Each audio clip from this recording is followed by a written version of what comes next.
যখন জীবনের পথে একা হয়ে পড়ো, মনে হয় কেউ নেই, কেউ বোঝে না, তখন মনে রেখো কৃষ্ণ সব বোঝেন।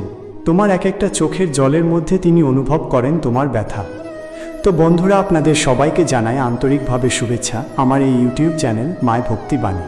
তো চলো বেশি দেরি না করে আজকের ভিডিও শুরু করি। হে কৃষ্ণ ... আজও ভোরে চোখ খুলতেই তোমার নামটা মুখে এলো, তবু মনটা ভারী হয়ে রইল। কারণ জানি আজও তোমাকে দেখতে পাবো না।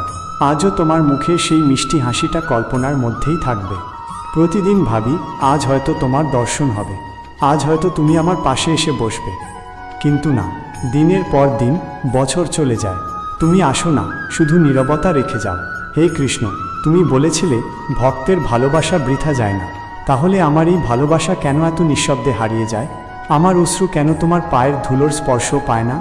আমি তো কোনো সম্পদ চাইনি, কোনো স্বর্গ, কোনো সুখ না, শুধু তোমার একটুখানি উপস্থিতি, তোমার নামের ভেতরে একটু শান্তি। এইটুকুই তো চেয়েছিলাম কৃষ্ণ।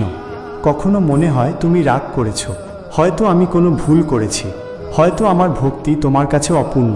কিন্তু কৃষ্ণ, আমি তো তোমায় ছাড়া বাঁচতে পারি না।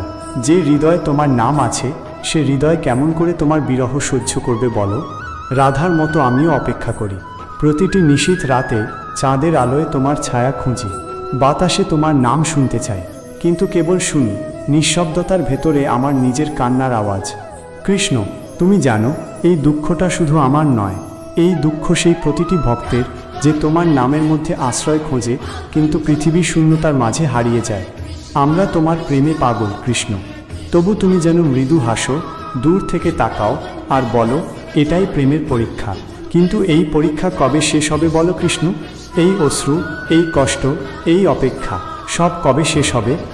রাতে যখন নিঃশব্দ পৃথিবী ঘুমিয়ে পড়ে, আমি তখন তোমার নাম নিই বারবার। হে কৃষ্ণ, হে মাধব, হে প্রভু। জানি তুমি শুনছ, কিন্তু ইচ্ছে করেই হয়তো উত্তর দাও না। হয়তো চাও আমি আরও গভীর ভক্ত হয়ে উঠি, আরও বেশি তোমায় চাই, তোমায় খুঁজি। তবু মন বলে হে কৃষ্ণ, তুমি অন্তত একবার বলো আমি তোমার। এই কথাটা যদি একবার শুনতে পেতাম, তাহলে হয়তো এই জীবনের সমস্ত দুঃখ মুছে যেত। তুমি জানো কৃষ্ণ, এই পৃথিবী যতই কঠিন হোক, যতই মানুষ মুখ ফিরিয়ে নিক, আমি তোমার নাম ছাড়ব না। কারণ আমি জানি এই দুঃখ তোমারই আশীর্বাদ, এই কান্নার ভেতরেই তোমার ভালোবাসা লুকিয়ে আছে।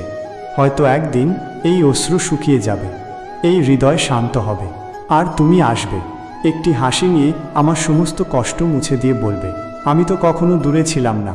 সেদিন আমি শুধু বলবো ধন্য আমি, যে এই দুঃখ তোমার প্রেমে পেলাম। হে কৃষ্ণ, তুমি থেকো আমার প্রতিটি নিঃশ্বাসে, প্রতিটি অশ্রুতে, প্রতিটি ভালোবাসায়। তুমি থেকো কৃষ্ণ, তুমি থেকো।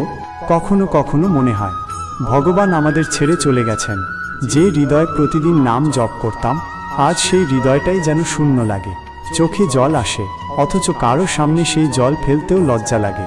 কৃষ্ণ বলেছিলেন প্রেমের পথ সহজ নয়, ভক্তি মানে ত্যাগ। কিন্তু যখন সব হারিয়ে ফেলি, তখন মনে হয় এই ত্যাগের শেষ কোথায় গো কৃষ্ণ? কেন তুমি নাও, কেন দাও না একটু শান্তি? কৃষ্ণ জানেন যে ভক্ত সত্যিই তাকে ভালোবাসে, তাকে আগে দুঃখের পথে হাঁটতে হয়, কারণ দুঃখই তো শেখায়। ভগবান ছাড়া এই পৃথিবীতে কেউ আপন নয়।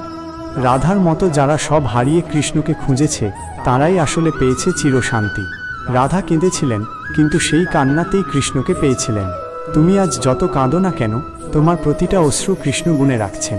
যেদিন তুমি ভেঙে পড়বে সম্পূর্ণভাবে, সেদিনই কৃষ্ণ তোমাকে নতুন করে গড়বেন। বন্ধুরা, ভিডিওটি ভালো লাগলে অবশ্যই লাইক, কমেন্ট, শেয়ার, সাবস্ক্রাইব করতে ভুলবেন না। রাধে রাধে।